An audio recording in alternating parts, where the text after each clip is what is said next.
Numbers 22 through Deuteronomy 2. And we're talking, remember, the theme for the year is about finding our footing. And that relates to the spiritual warfare, relates to how we're positioning ourselves spiritually in the community, in our own lives, in our families, everywhere, as a church, as a congregation. And we've been talking about the pursuit of God, because you can't really position yourself, and if we're not pursuing God, we're not really in the right position to do much of anything. And we're talking about walking in fellowship for March. And that would be fellowship with God, but also fellowship with others. And there's the dangers that are inherent in that, and the restrictions that might be there, and also the rules that allow us to thrive, to flourish. That's how things work. So this week we're talking about the limits of power that we actually have, or the limits of power in general, because there are limitations to what we can do. And that relates to, of course, our walk with each other and our walk with God, because there are limitations, obviously, in the ways that we interact with other people. There's limitations our actual ability to interact with other people. And there's also, from looking at it through perspective, and this came really from the book of Revelation, the perspective in the book of Revelation is the recognition that there are limitations to the amount of power that's on the earth. So it doesn't matter what's opposing us, there are limits to that power. And even when it seems like there are no limits, there are limits. And so that's one of the key themes of the book of Revelation. God is in control. He allows things to happen, but only within certain parameters.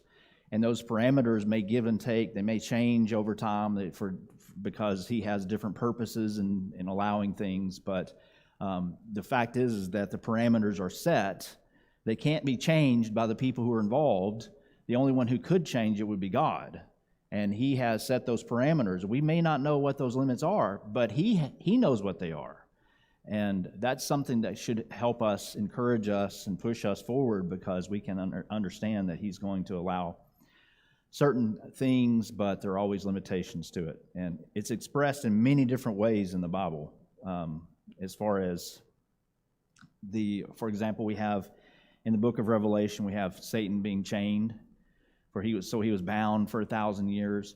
Well, we're not talking about literal chains, right? He's talking about restrictions that were done, and it's specifically in the context of his deceiving the nations and causing people to worship false gods and different things like that. That thing that he has been restricted and chained so that he can't do those things anymore, and according to the book. And then it's also represented in time figures where he will, persecutions only last a certain length of time, and they're talked about. Usually with persecutions, if there's a time frame given, it's rarely given a specific number, but it's given a number in a symbolic sense. So usually the time frame for suffering, if it's mentioned as a time frame, is about 3.5 years, 3.5 times. You'll see that over and over and over. In fact, it's stated in several different ways as well. It's times, time, and half time, which is times is 2, 1 time is 1, and half a time is 3.5. So that's repeated several times in the book of Revelation. It's repeated several times in the entire Bible, as that's where the imagery from Revelation comes from. So the imagery...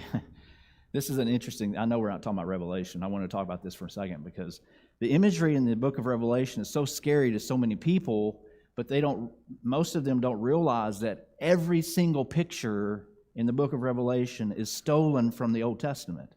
It's just a message that came out of the Old Testament, and it's put into modern, for them at the time, it was modern applications. So the meaning changes, but the meaning is still similar. So it's like saying that an apple is an apple. I have a green apple and a red apple. It's the same thing, but in a different context.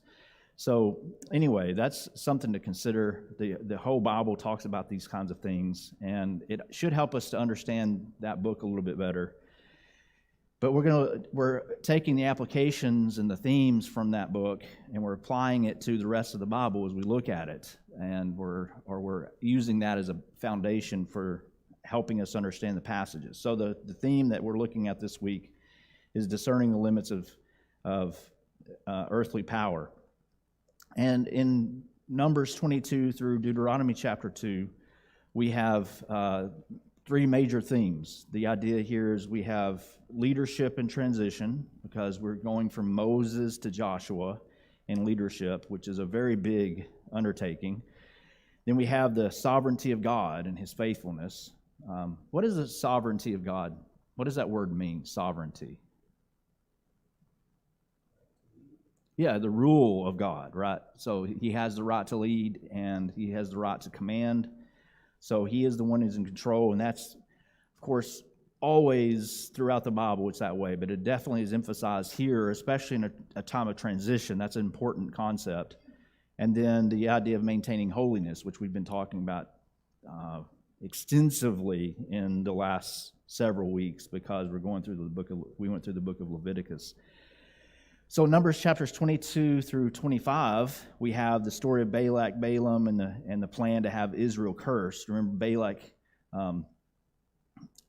sent for Balaam, and Balaam was a prophet, a seer, and Balak called him to come and curse Israel. There's a whole lot of things going on there, including the donkey talking to him and things like this. But the important part of that lesson, or that account, is that he went to Balak, and Balak said, please go look over. He went to a high mountain and said, look at the children of Israel and curse them. And he made 7 sacrifices, Balaam went off by himself and received a word from God and came back and said, well, I can't curse them. The only thing I can do is bless them. And so he blessed them, and he did that 3 different times because he kept getting smaller portions of Israel. Well, you can't curse the whole nation. Let's just get a part. And then there was another smaller part. And every time he came back and said, no, I can't bless. I can't curse. God has told me to bless. And in fact, the 3rd time, he didn't even go off, right? He stayed there because he knew what was going to happen. And then the Spirit of God actually came to him, and he started prophesying about what was going to happen, which was amazing. There's amazing prophecy that came through him. So just like the donkey, God can speak through anyone He wants. And there were 2 donkeys there actually, and we have. That plan, of course, didn't work, but then through the counsel of Balaam, Balak sent his,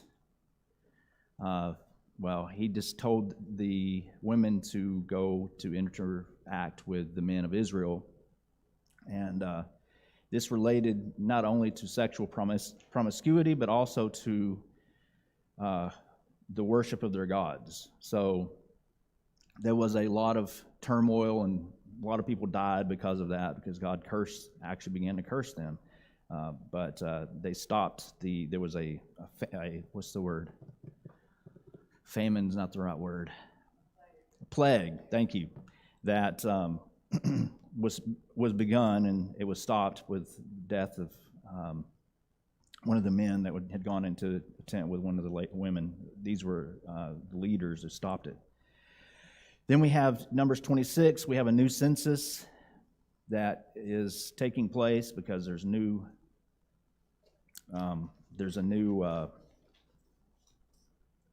generation about to go in. So there's a new census, and there's also land allotments that they're already starting to divide up the land, or talking about dividing up the land. And then we have in Numbers 27 the succession of leadership. That's starting especially in verse 12.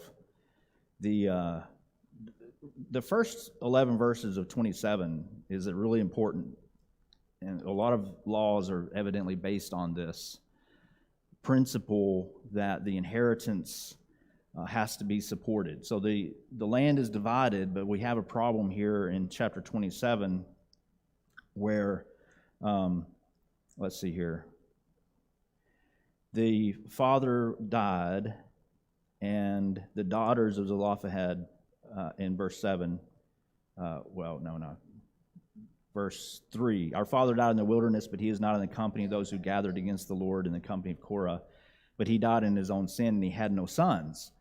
So we have a situation where a man only had daughters, and so they came to Moses because we have a situation where he's going to receive this inheritance of land, but it's going to go to the daughters. There's no sons for the transition. So they came, and God said, no, you just give it to the daughters, let them divide it up. And of course, this is going to come up again later, because then they start realizing when these daughters marry, whose property will it become? It'll become their husbands. And so they had to make another law related to that, saying that if that situation comes up, that the women could marry whoever they wanted to, but it had to only be within the tribe of her father. So whatever, there's we don't think of, sometimes people think of a tribe as like an Indian tribe where there's like 15 people in it. Now we're talking about, thousands of people that are there in a tribe. Like Judah would be a tribe, but anyway, that was to protect. So there are a lot of laws that were set up just to protect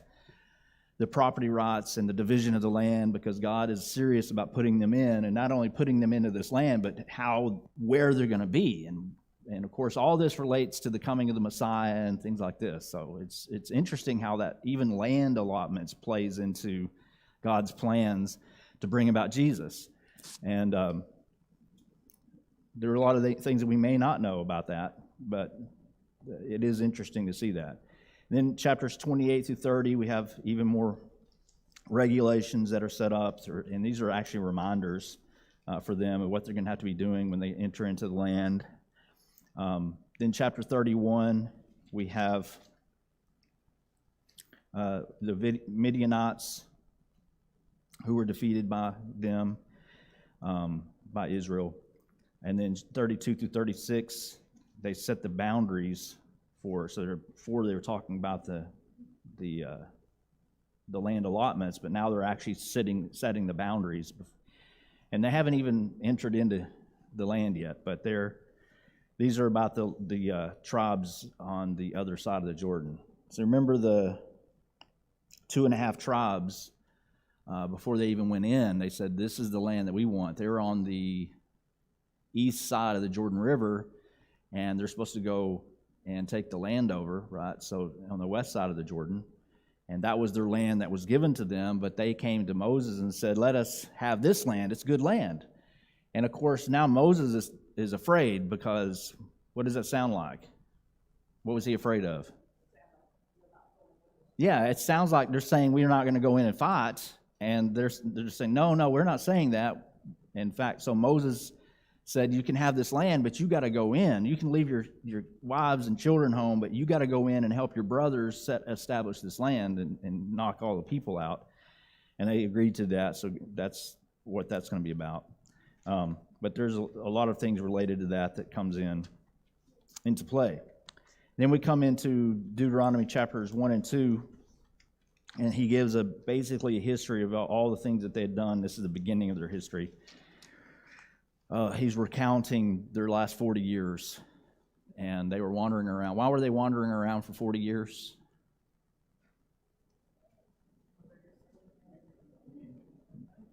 Say it again. Right, because they were told to go in.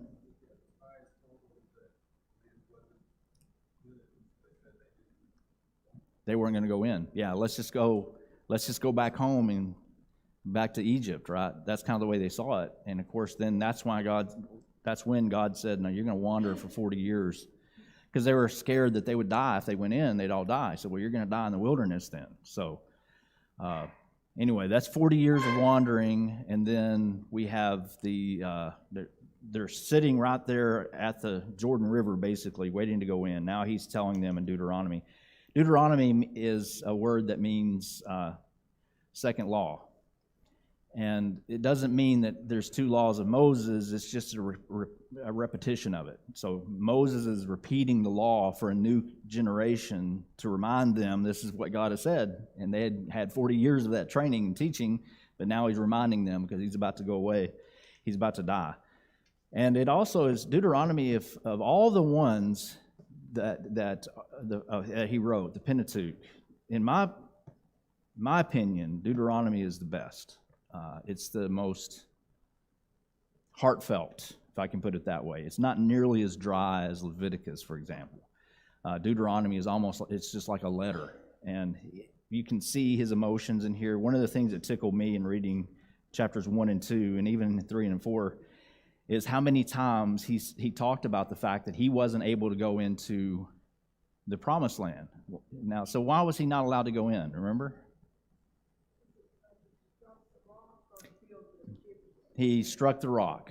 So he was told early on, before they even had the problem with the 40 years, early on in their journey, they came to a place and they needed water, and so God said, strike the rock and water will come. So he struck the rock and water came. So there's another time later on where the same thing happened. They needed water, and he said, go speak to the rock and tell it and command it to give water, and it'll give water. And so he went and he said, how long do we have to take care of you guys, put up with your rebellion? And he struck the rock and said, speaking to it. Well, the water came out still, but then God said, you're not going to be allowed to go into the promised land, and which was completely a shock, right? It's even a shock when we read it now because it doesn't seem right. But we're talking about a lot of factors here, which I think we've discussed before. We've had a lot of factors in here related to leadership, related to Moses' intentions, his attitude, there's a lot of things that are going on related to that. And because of his age, it could be also this is just time for him to go. And so there is the part of the reason. But him knowing he wasn't going to go through, it's interesting how many times in the first couple of chapters he says, the Lord is not allowing me to go in on account of you. On account of you. Yeah. And why would it be their fault? Well, he did this in anger.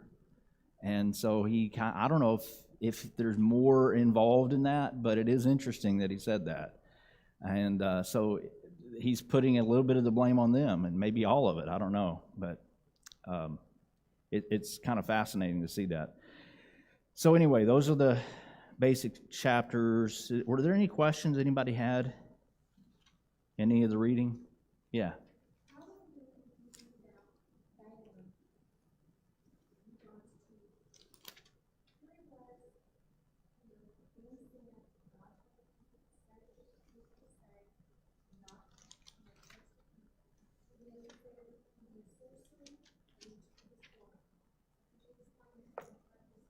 It said that what?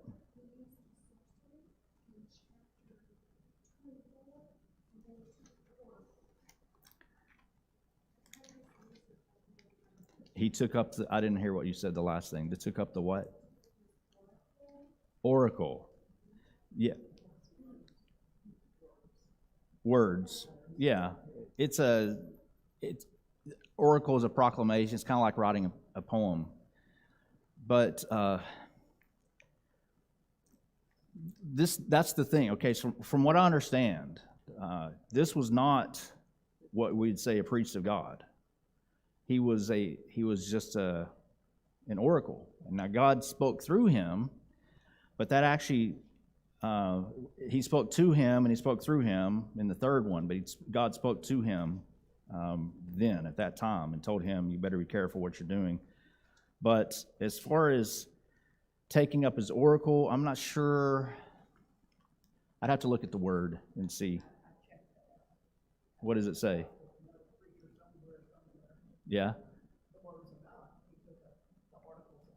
So he took up the oracle, the things, this is what God said to him. All right, I guess you could see it that way. And then what was the first part of that question? I'm sorry.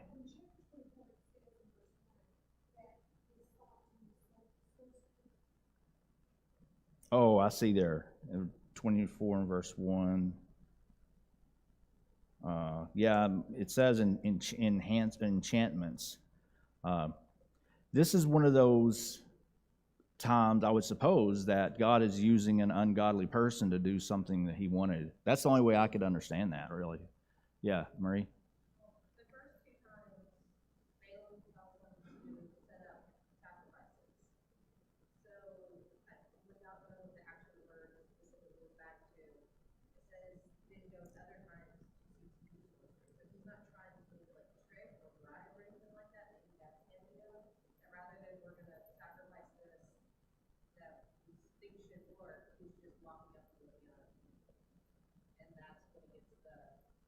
Oh, he did not go as at other times to seek to use sorcery. Oh.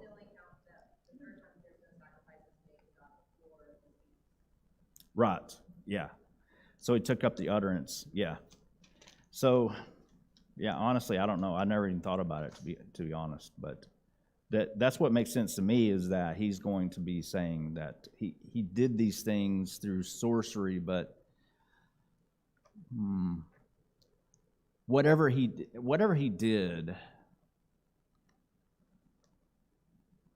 God could still work through him. He could still say. So even if he did something wrong, God could still use that to his favor. This is what they did back then. So he did the same thing that he normally would do. Yeah. Casey, did you have something?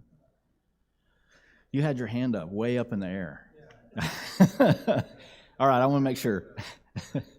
All right, it was already been covered. All right, any other questions that I can actually answer? You don't know until you ask, right? All right, let's go to some of these questions. In Numbers 22 through 24, how did Balaam's blessings over Israel demonstrate God's sovereignty over the pagan prophet and earthly kings? It's kind of already been touched on a little bit with the question that Jenna had. The pagan prophet would be who? Balaam, yeah. And so how did God demonstrate his sovereignty over this situation? Yeah. But he used someone that wasn't his own, like not an Israelite, and he used them to, instead of doing the king's will, do his will. Right. And it's interesting. Okay, so if you remember the account when Balaam first was approached about going, why did he refuse to go the first time? Because God told him, don't go, right? And then God said, okay, you can go. So came back again, said, okay, I can go. And then on the way, he's riding the donkey, and the angel of the Lord stood in the way of the donkey 3 different times and ended up with Balaam hitting it. Okay, so God knew he wanted to go. So, yeah, so the question comes up, why would God tell him he could go and then stick the angel in there, to angel of the Lord, which could have been Jesus, I don't know, but to cause that those problems. Yeah, Jenna?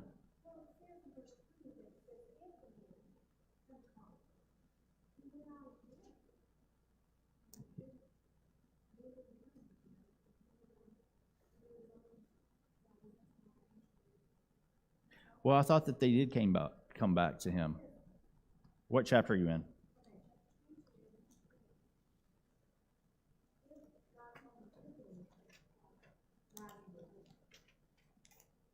Mm-hmm.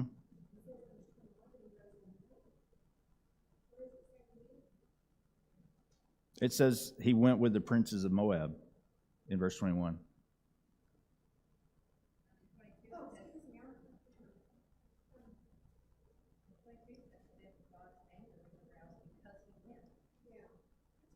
Yeah.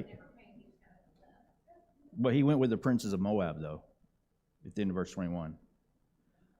So they were still there, evidently. And evidently they were there hoping he'd change his mind. I don't know. But he did go with them, and God said, I'm going to, if it wasn't for the donkey, what was going to happen? He would have been killed. So, well, we know there's a situation here. God caused the donkey to do these different things, right? But why would he go through all these theatrics, so to speak, for this? All right. So here we have Balaam, who was already a untrustworthy, unscrupulous guy. We'll see that because he actually is killed by the Israelites because of his atrocities. And Jude even mentions him because of the way that's another story. So anyway, Balaam is already an untrustworthy person. He's a pagan. He is someone who does sorcery, all kinds of things. And so Balak comes to him, and God's aware of all the situations, and he doesn't want anyone to curse Israel, and he wants to give the message out loud and clear, this is his people. And so he's he comes to Balaam and says, you can't go. And so I can't go. And so evidently he was still, maybe he had made up his mind already, he's going to do it anyway, I don't know. But God said that he could go, and if they ask him again, and only be careful to speak only what I say. So we have this warning, and then he reinforces it with a threat of death that is obviously something he has never seen before. I mean, no one has ever seen a donkey talking, and no one has, he's never actually seen any of these so-called spirits he's prophesying for, but now he sees the angel of God. And there is terror and dread put in him. In fact, he learned his lesson so well that 3 times he was asked, and he even lost money on this deal because they wouldn't give him the money for doing it, and he still refused. That's how much God put the fear of God in him, right? So, interestingly enough, the prophecies were all completed, and God showed himself to be superior over everyone. The way that he showed himself superior over the kings would be how? Through the prophecies, right? He's showing himself, these are the things that are going to be stated, and they were not happy with this, or Balak was not happy with this. All right, any other thoughts? Go ahead.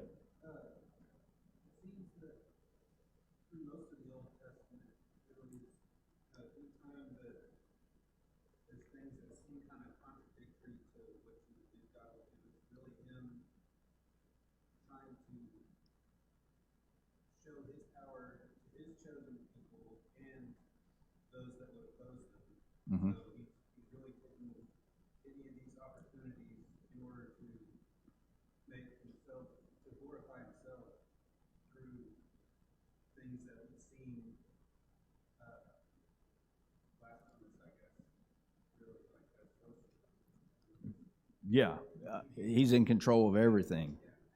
Yeah, and God can work through, all sorts of situations. And that's a really good observation. It's something that I say a lot. If you see something in your reading that sticks out, like, wait a minute, that just doesn't seem right, that's a clue for you to dig in. This is a place where you need to dig and think about this a little bit more, because what's he trying to do? What's he trying to accomplish?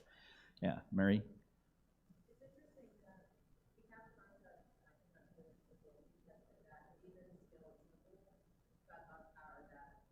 Mm-hmm.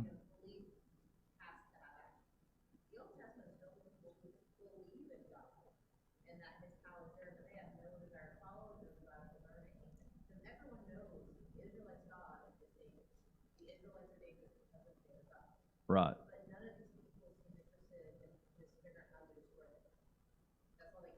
They just want how to kill him, not can we follow the same God? That's a good observation. That even the demons believe and tremble, right? In James chapter 1, or James chapter, what is it, chapter 2? Maybe 4, I don't know. It's in James. And then they did the same thing in the Old Testament. That's right. It's a good observation that they didn't want to, they had belief. And remember when the spies went into Jericho, what was the general atmosphere concerning the Israelites that were out there? They were terrified of them. Everyone was afraid because they knew exactly what had happened 40 years prior in Egypt. So, you had something?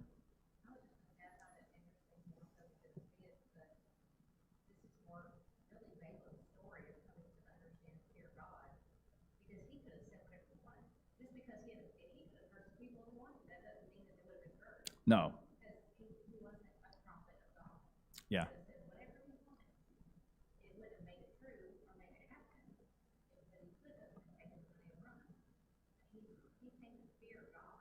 Oh, yeah. Literally. Yeah.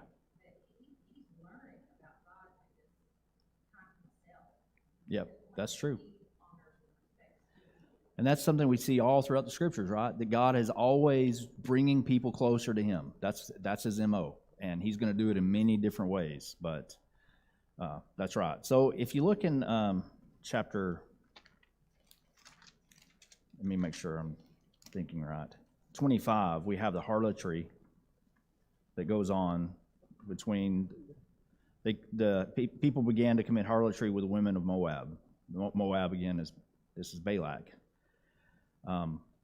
and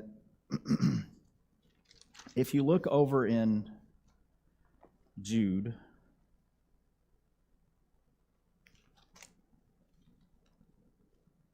let me find it here.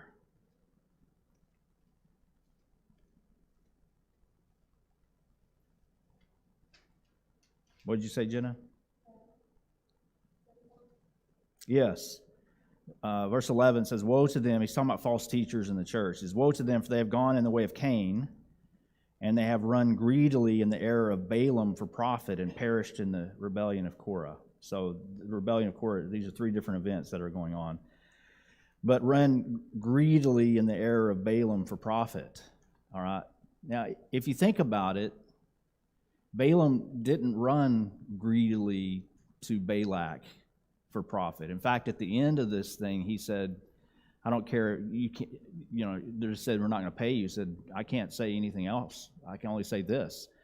So that's not an instance of his greed, right? But at the end of chapter 30, Numbers chapter 24, at the end of number 24,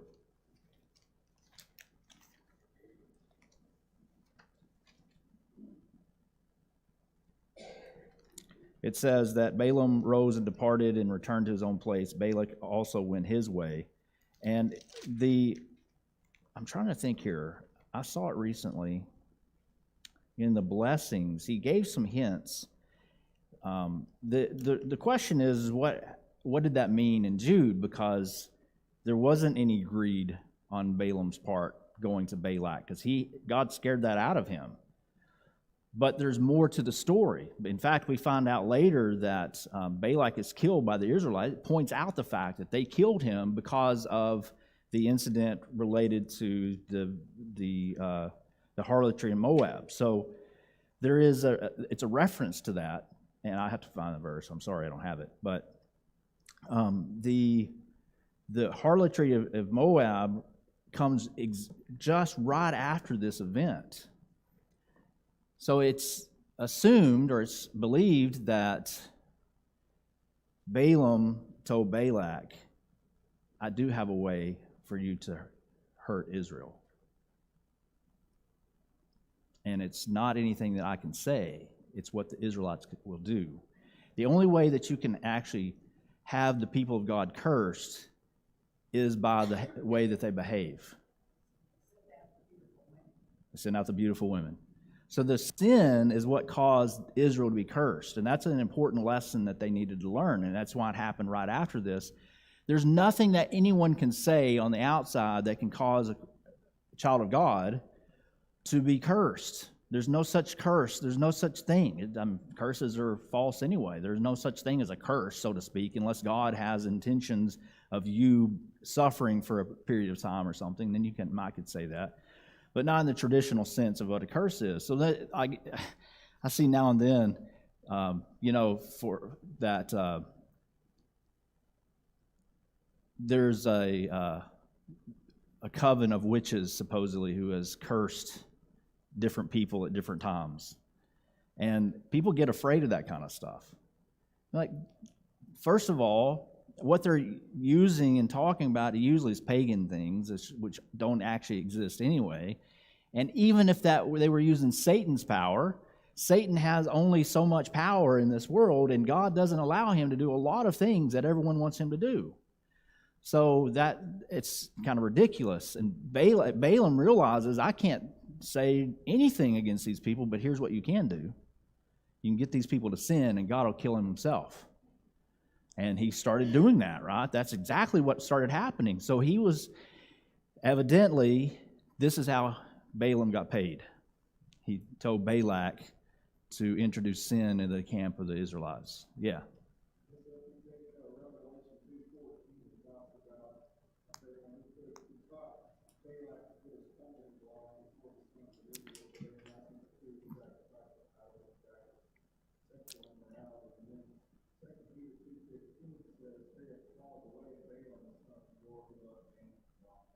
He loved gain. Yeah, so I forgot about that Revelation 2, Pat. Revelation 2:14 says specifically that Balaam taught Balak to do this. Yeah, thank you. I forgot about that. So this is how you get. You want to curse the people of God? You cause them to sin. That's the only way it can actually happen. And it's not you cursing them; it's them falling into sin. So who is in control of whether or not we sin? Not them. We are. Yeah, Marie.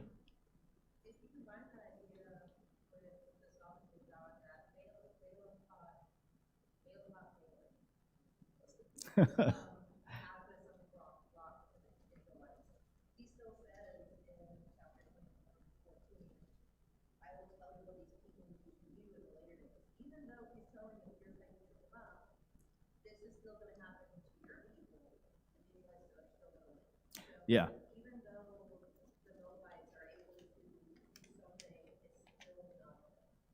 24, what verse? Okay. Yeah. So that's a good point. He said, I'm going to the people, come, I'll advise you what this people will do to your people in the latter days. So it didn't matter that, okay, backing up. What was the reason Balak had Balaam trying to have Balaam curse them anyway? He was afraid of what they're going to do to him. So Balaam comes and says, yeah, all of the stuff you're afraid of they're going to do to you, they're going to do it. And so now he's thinking, I got one more try. I'm going to get these people to sin, and then maybe Israel will be overthrown that way. And it worked a little bit because God did kill a lot of people, thousands of people, but this is still going to be coming because this is from God. Yeah, that's a good point. Good point. All right, any other thoughts?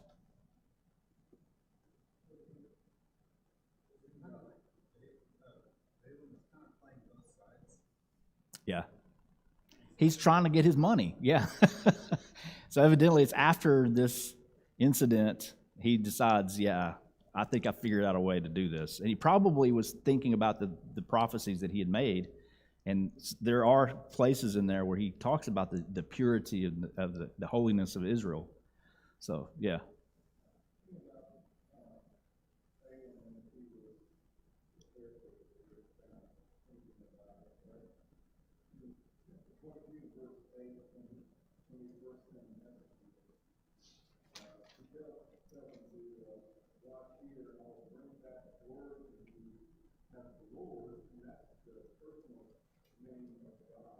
Yeah.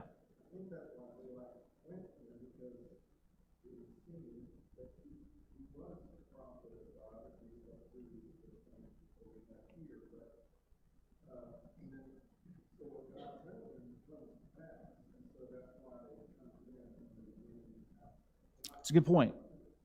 So that's Numbers 22 and I was just going to, what verse? 8. I'm saying that for people online. Yeah, 22:8 says that they came, he said, go back or stay here and I'll go and see what the Lord speaks to me. Yeah, that's true. So it's either a case of accommodative language or this guy really was, at some point, he has the reputation that Jehovah speaks to him, and it's a possibility that he has. And it could have happened in previous occasions as well. Yeah, I can't deny that. Could be. When I say he's not a prophet of God, you understand what I mean. He's not, he's not strictly a prophet of God. He also would have been a prophet of whatever God you want him to be a prophet of, right? Yeah.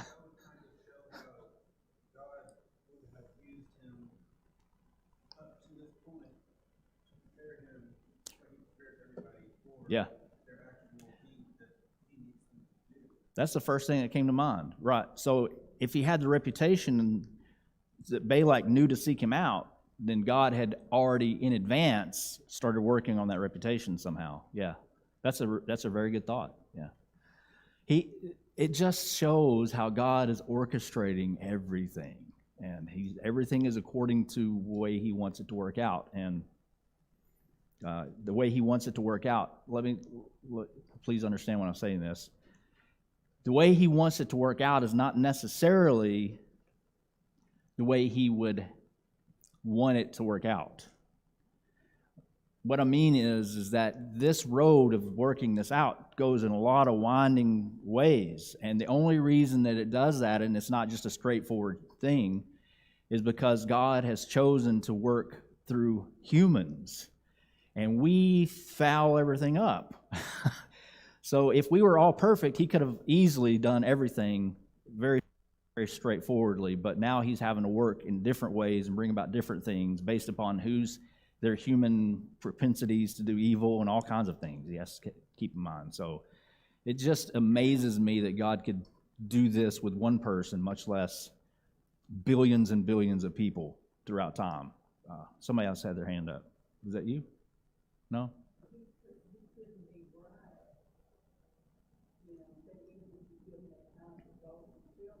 Oh, that's right. Yeah, Balaam, he did learn, but then evidently he turned around and he figured out a different way to do it.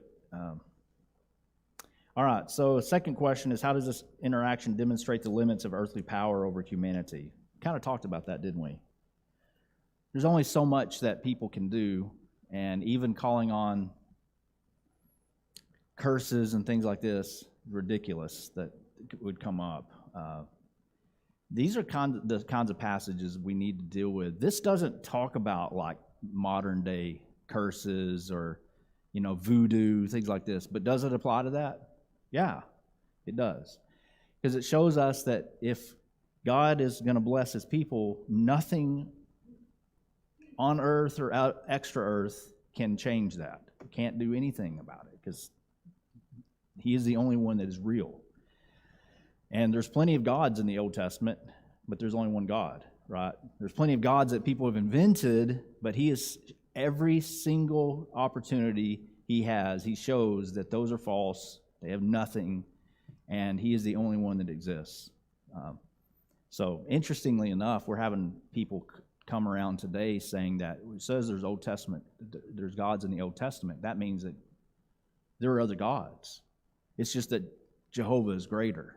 Like, no, you missed the point. The point is that those do not exist at all. They are nothing. They're zero. The only way that they're a god is because people decided that they're going to build a tree and decorate it up and call it a god. That doesn't make it a god, right? There's no spiritual entity like that. There is some evidence that some angelic, like demons, can have some kind of message that comes, but that's the extent of what the Bible even allows to be said, and that comes from 2 Timothy chapter 4, doctrine, or 1 Timothy chapter 4, doctrines of demons. But that just means that these are evil doctrines, evil ideas that were made generally by people, but they have demonic overtones from it. And we don't even know what the word demon means. We don't even know what a demon is. There's different theories. Some people believe that they're the fallen angels of God, although that never says that. Some people believe, actually, I think it was Alexander Campbell and many others. I know several people today that believe that demons are simply the spirits of evil people who have died in the past. There's some good evidence for that. But whatever it is, there's a lot of limitations, things that we should not worry about. All right, well, hey, we had good discussion. Thank you so much. We'll finish this up, Lord willing, Wednesday.